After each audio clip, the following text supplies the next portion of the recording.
Sir KCR ఒక టీవీకి ఇచ్చిన ఇంటర్వ్యూలో మాట్లాడుతూ అక్కడ జగన్మోహన్ రెడ్డికి ఆయన ఎప్పుడు అంటుంటాడు కదా రిటర్న్ గిఫ్ట్ ఇస్తా అన్నట్టు ఆయనకి ఫేవర్గా ఒక డైలాగ్ రేపు రాబోయేది ఆంధ్రాలో జగన్ ప్రభుత్వమే అన్నట్టు చెప్పడం వెనుక మతలబ్ ఏమై ఉంటుంది అంటే ఎక్కడి నుంచే చేపించారా అంటే ఆ ఛానల్ ఇద్దరిది కాబట్టి మెగా వాళ్ళకు ప్లస్ ఇక్కడ మై హోమ్ ఇద్దరు చూస్తున్నాం వాళ్ళు ఏంటంటే అది కేసీఆర్ గారి ఛానల్ అన్నట్టుగా జనాలు మాట్లాడుకుంటున్నారు. కేసీఆర్ది ప్లస్ మెగా అంటే జగన్ది వస్తుంది వాళ్ళ అన్నప్పుడు ఏంటంటే మొదటి నుంచి దీనికి కొంచెం మనం వెనక్కి వెళ్లాల్సి ఉంటుందండి. ఆంధ్ర రాష్ట్ర విభజన జరిగిన తర్వాత అంటే రాష్ట్రాన్ని రెండుగా విభజించిన తర్వాత ఏదైతే పేద రాష్ట్రం పేదలు ఉన్నారు నిధులు నియామకాలు నీళ్లు దోపిడీ జరిగిందనేటువంటి గగ్గోలు పెట్టినటువంటి తెలంగాణనేమో ధనిక రాష్ట్రంగా అవతరించింది సర్ప్లస్ బడ్జెట్ తోటి. ఎవరైతే పెట్టుబడిదారులు ఉన్నారో మమ్మల్ని అందరినీ దోచుకున్నారని చెప్పేసి గోల చేశారో ఆ ఆంధ్రప్రదేశ్ ఏమో పేద రాష్ట్రంగా డెఫిసిట్ బడ్జెట్ తోటి స్టార్ట్ అయింది. అవును, తలలేని రాజ్యం కదా, రాజధాని లేదు కాబట్టి. ఎవరైతే టోటల్ ఆంధ్రప్రదేశ్ నుంచి పెట్టుబడులన్నీ తీసుకొచ్చి ఇక్కడ పెట్టి హైదరాబాద్ను విపరీతంగా డెవలప్ చేయడంలో భాగస్వాములు అయ్యారో అవును వాళ్ళు కట్టుబట్టలతో ఇక్కడ నుంచి వెళ్ళిపోవాల్సినటువంటి పరిస్థితి వచ్చింది. ఆస్తులు ఇక్కడ ఉన్నప్పటికీ కూడా ఇక్కడ వచ్చే ఆదాయం దాని మీద ట్యాక్స్లన్నీ కూడా తెలంగాణ గవర్నమెంట్కి రావటం, ఆంధ్రప్రదేశ్కి వెళ్ళేటప్పటికి కనీసం డెఫిసిట్ బడ్జెట్లో మనం వెళ్లాల్సి వచ్చింది. అలాంటి పరిస్థితుల్లో కేసీఆర్ గారు ఏమనుకున్నారంటే సరే మనం ఏదో కొంచెం సానుభూతి చూపిస్తే చంద్రబాబు నాయుడికి ఏం చేయగలుగుతాడు ఇక్కడంటే ఓనర్లు ఉన్నాయి కాబట్టి చేశాడు అని చెప్పి కొన్నాళ్ళు బాగానే ఉన్నారు.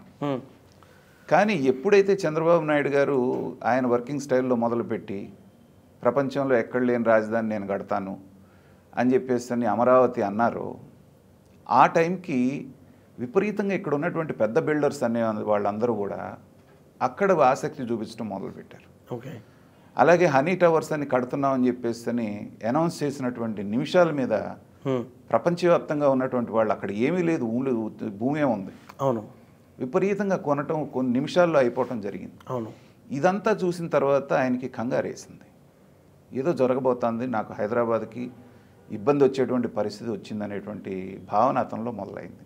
అక్కడ బీజం పడ్డది చంద్రబాబు నాయుడు గారితో శత్రుత్వానికి. ఆ తర్వాత ఓటుకు నోటు కేసు అనేటువంటిది ఆయనకి అద్భుతమైనటువంటి అవకాశంగా చంద్రబాబు నాయుడు గారిని డీఫేమ్ చేయడానికి పనికొచ్చింది, అవకాశం దొరికింది. దొరకగానే ఏమన్నాడు, ఓటుకు నోటు కేసులో దొరికాడు కాబట్టి హడావుడిగా పారిపోయాడు చంద్రబాబు నాయుడు గారు ఆంధ్రాకి అన్నాడు.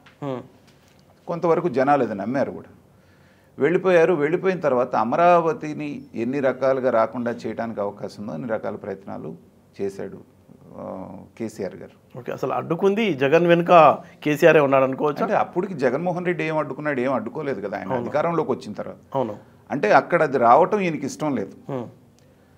అయిన తర్వాత 2018 ఎలక్షన్స్ వచ్చినప్పుడు చంద్రబాబు నాయుడు గారు ఏం చేశారంటే ఇక్కడ కంటెస్ట్ చేయడంతో పాటుగా కాంగ్రెస్కి కొంచెం అనుకూలంగా ఉండి కేసీఆర్ గారిని ఓడించడానికి ప్రయత్నం చేశాడు. అవును, అక్కడితోటి కేసీఆర్ గారి కక్ష చంద్రబాబు నాయుడు పీక్స్కి వెళ్ళిపోయింది. అవును, పీక్స్కి వెళ్ళిపోయి గెలిచిన తర్వాత రెండోసారి జగన్మోహన్ రెడ్డి గారికి కావాల్సి అంటే శత్రువు మనకు మిత్రుడు అంటారు చూసారా, ఆ లాజిక్ ప్రకారంగా జగన్మోహన్ రెడ్డి గారిని దగ్గరికి తీయటం, కావాల్సిన ఫండ్స్ అన్ని దగ్గర 1000 కోట్ల రూపాయలు ఆయన ఆర్థిక సహాయం కూడా చేశారనేటువంటిది అప్పట్లో వినిపించినటువంటి మాట.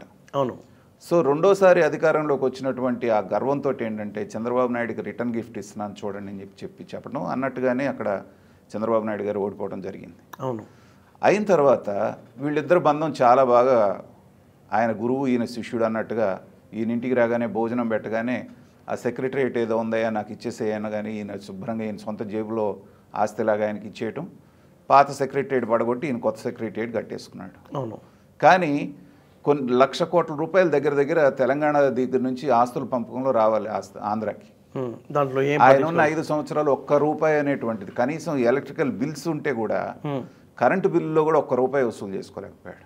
ఓకే, ఏదైతే కేసీఆర్ గారు అనుకున్నారో అమరావతి డెవలప్ కాకూడదు అనేటువంటి కంకణం ఏదైతే కట్టుకున్నాడో జగన్మోహన్ రెడ్డి రూపంలో దాన్ని ఆయన సక్సెస్ఫుల్గా అమరావతిని బొందబెట్టడంలో సక్సెస్ అయ్యారు ఇద్దరు కలిసి. ఓకే, హైదరాబాద్ ఏమో నెక్స్ట్ లెవెల్కి వెలిగిపోతూ ఉంది.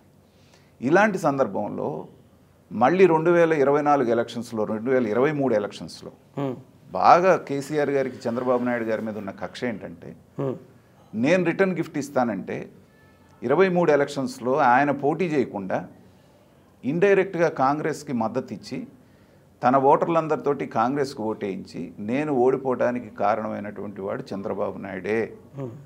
అది రేవంత్ రెడ్డి అనుకోవట్లేదు, మిగతా వాళ్ళు అనుకోవట్లేదు. కేవలం చంద్రబాబు నాయుడు సెటిలర్స్ ఎవరైతే ఉన్నారో నల్గొండ జిల్లా, ఖమ్మం జిల్లా, వరంగల్ ఆ ఏరియా నుంచి ఎక్కువ దెబ్బపడ్డది కేసీఆర్కి. అవును. దాంతో ఏంటంటే చంద్రబాబు నాయుడు నన్ను దెబ్బ కొట్టాడు అనేటువంటిది ఆయనకి ఆహా ఇది ఉంది. నువ్వు రేపు పార్లమెంట్ ఎలక్షన్లో నీకెన్ని సీట్లు వస్తాయోనే అనుమానాస్పదంగా ఉంది. ఎందుకంటే పార్లమెంట్ ఎలక్షన్స్లో జరిగేది నేషనల్ పార్టీస్ వంక చూస్తారు, రీజనల్ పార్టీస్ని పెద్దగా పట్టించుకోరు. అవును. పైగా రెండు బలంగా ఉన్నాయి ఇక్కడ, కాంగ్రెస్ బీజేపీ కూడా బలంగా ఉన్నాయి ఇక్కడ. నీకేమో మిగతా వాళ్ళందరూ జారిపోయి నిన్నటిదాకా నువ్వు దేవుడివి, ఇంద్రుడివి, చంద్రుడు అన్నాడు, బయటికి వెళ్ళి నీ నమ్మనా బూతులు తిడుతున్నారు.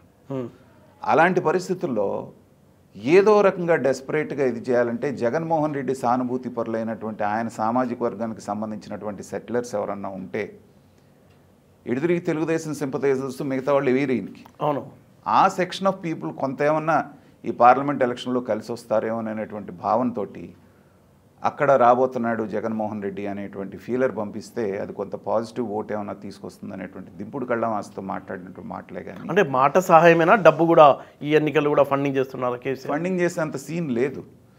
ఎందుకంటే అక్కడ బీజేపీ ఉంది, ఇక్కడ మన రేవంత్ రెడ్డి ఉన్నాడు, తర్వాత ఎక్కడికక్కడ నిఘా ఉంది.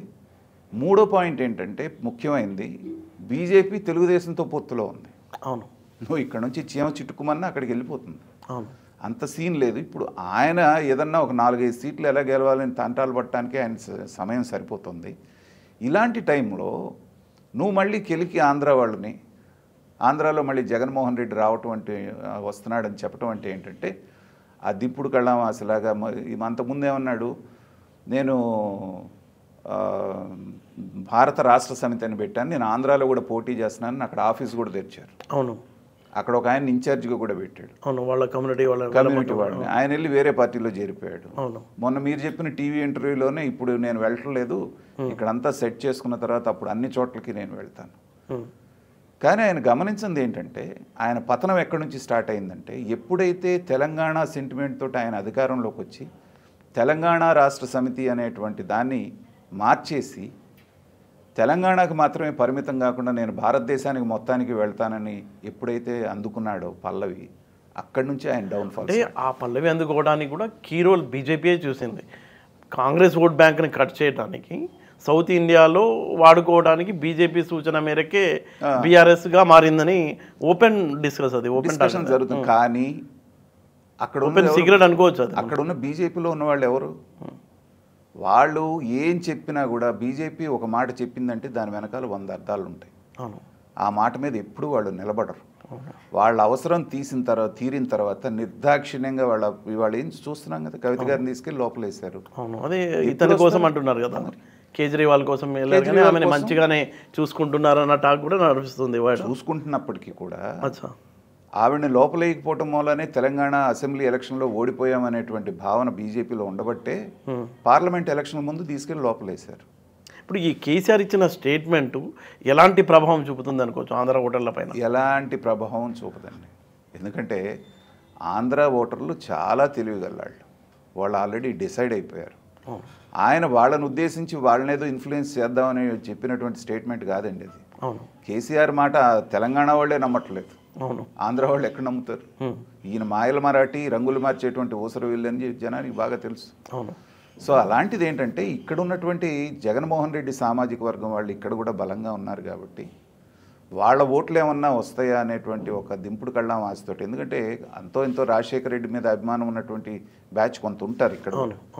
వాళ్ళ ఓట్లు ఏమన్నా కొంత వాళ్ళని సానుకూలంగా మలుచుకోవడానికి చేసినటువంటి స్టేట్మెంటే కానీ ఇవాళ 4 దిక్కుల నుంచి సమస్యలు చుట్టుముట్టి ఉక్కిరి బిక్కిరి అవుతున్నటువంటి కేసీఆర్ గారు ఏంటంటే దాని నుంచి బయటపడటానికి డెస్పరేట్గా చేసేటువంటి ప్రయత్నాలే ఇలాంటివన్నీ.